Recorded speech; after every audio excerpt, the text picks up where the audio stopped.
wearable technology is in its infancy at this stage, and by itself is very, very exciting.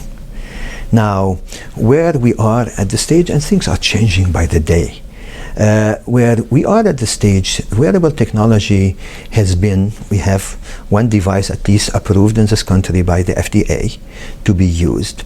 It seems they are good. They are good in detecting what we call grand mal seizures or generalized convulsive seizures.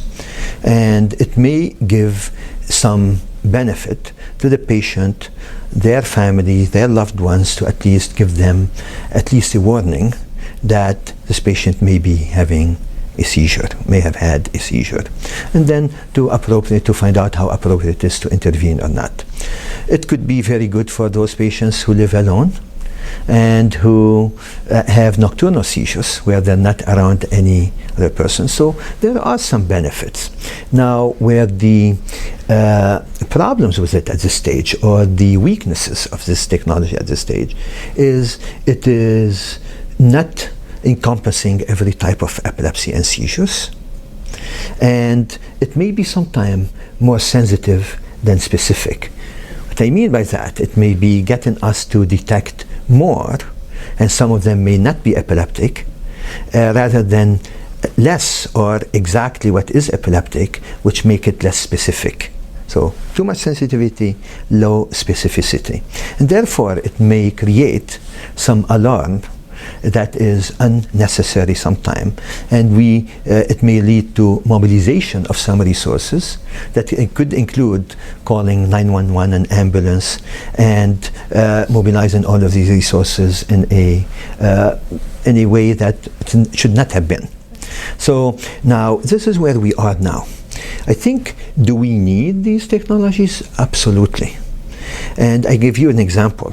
There is the technology of responsive neurostimulation called RNS, or neuro-based device, which is a device, we put it in contact with the brain and connect it to a recorder and a stimulator. And that recorder basically is recording the seizures and sending a small electrical signal to stop these seizures. Now, I'm mentioning this device not as a treatment, but it as a potentially diagnostic modality. So what we're finding, interesting enough, we have these patients implanted. They come to our clinic, we ask them, did you have any seizure over the last month? Oh yeah, I had 5 seizures. And then we interrogate the device, and the device will come back, tell us, oh, patient has 30 seizures.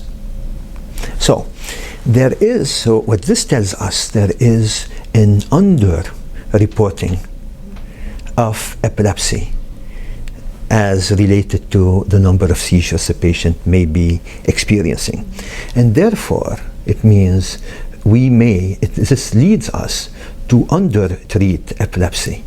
And therefore, it may put the patient's lives at risks, because we know a person who has seizures, in particular the generalized tonic-clonic seizures, patients are at risk of direct bodily injury, physical complications, and significant increase, up to 15 times increase in the risk of sudden unexplained death. So this will highlight the importance of getting some devices that are specific and sensitive to be approved and to be available, short of putting electrodes in the brain, to be available in a non-invasive, seamless way for our patients with epilepsy.